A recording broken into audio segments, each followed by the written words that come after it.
Hello friends, ആര് scroll ചെയ്ത് പോലെ ഇന്ന് നമ്മൾ ഉണ്ടാക്കാൻ പോകുന്നതെന്ന് വെച്ചാൽ മാഗി എഗ് വെച്ച് എല്ലാവർക്കും വീട്ടിൽ ട്രൈ ചെയ്ത് നോക്കാവുന്നതാണ്. ഭയങ്കര സിമ്പിളാണ്. അപ്പോൾ ഉണ്ടാക്കാം. പാനിലേക്ക് 2 ടേബിൾ സ്പൂൺ ഓയിൽ ഒഴിക്കാം. അത് കഴിഞ്ഞ് ഒരു 2 മുട്ട ഉപ്പിട്ട് കലക്കിയ 2 മുട്ടയും കൂടെ ഒഴിച്ചൊന്ന് ചെറുതായിട്ടൊന്ന് ചിക്കി എടുക്കാം. പിന്നെ ഒരു 1/2 ടീസ്പൂൺ മുളക് പൊടിയോടെ ഇട്ട് നമുക്കൊന്ന് ചിക്കി എടുക്കാം. ഒത്തിരി വേവല്ല, ചെറുതായിട്ടൊന്ന് ആകിയാൽ മതി. അതൊന്ന് മാറ്റി വെച്ച് വേറെ പാത്രത്തിലോട്ട് മാറ്റി വെക്കാം നമുക്ക്. എന്നിട്ട് അത് കഴിഞ്ഞ് ഒരു 3 ടേബിൾ സ്പൂൺ ഓയിൽ കൂടെ ഒഴിച്ച് കൊടുത്ത് ഒരു 1/2 സവാളയും കൂടെ ചെറുതായിട്ട് കട്ട് ചെയ്ത് അതൊന്ന് ചെറുതായിട്ടൊന്ന് മൂപ്പിച്ചെടുക്കാം. അത് കഴിഞ്ഞൊരു 1/2 ക്യാരറ്റ് കൂടെ ചെറുതായിട്ട് കട്ട് ചെയ്തിട്ട് കൊടുക്കാം. പിന്നെ ഒരു പച്ചമുളക് കൂടെ ചെറുതായിട്ട് കട്ട് ചെയ്തിടണം. അത് കഴിഞ്ഞ് നല്ലോണം ഒന്ന് സോട്ട് ചെയ്തെടുക്കാം.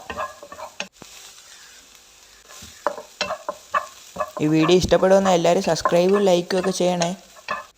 ഒരു ഗ്ലാസ് വെള്ളം ഒന്ന് ഒഴിച്ച് കൊടുക്കാം. ഒരു ഗ്ലാസ് വെള്ളം ഒഴിച്ചിട്ട് ആ മാഗിയുടെ മസാല നമുക്ക് ഇതിനകത്തോട്ട് പൊട്ടിച്ചിടാം. അതോടെ ഇട്ടൊന്ന് തിളച്ച് വരുമ്പോൾ നമ്മുടെ മാഗി രണ്ടായിട്ട് മുറിച്ച് ഇതിനകത്തോട്ട് ഇടാം. ഒന്ന് ഇളക്കി കൊടുക്കണം. അത് കഴിഞ്ഞ് മാഗിയുടെ വെള്ളം ഒന്ന് വറ്റി വരുമ്പോൾ നമ്മൾ ആ പൊരിച്ച് വെച്ച ആ മുട്ടയും കൂടി ഇട്ട് നല്ലോണം ഒന്ന് ഇളക്കി ആ വെള്ളം എല്ലാം വറ്റി നല്ലോണം വരണം. ഇതുപോലെ നല്ലോണം വറ്റി വരണം. അപ്പോൾ നമ്മുടെ എഗ് മാഗി ആയിട്ടുണ്ട്. ഈ വീഡിയോ എല്ലാവർക്കും ഇഷ്ടപ്പെടുമെന്ന് ലൈക്ക് സബ്സ്ക്രൈബ് ചെയ്യുക. അടുത്ത വീഡിയോ കാണാം. Bye bye.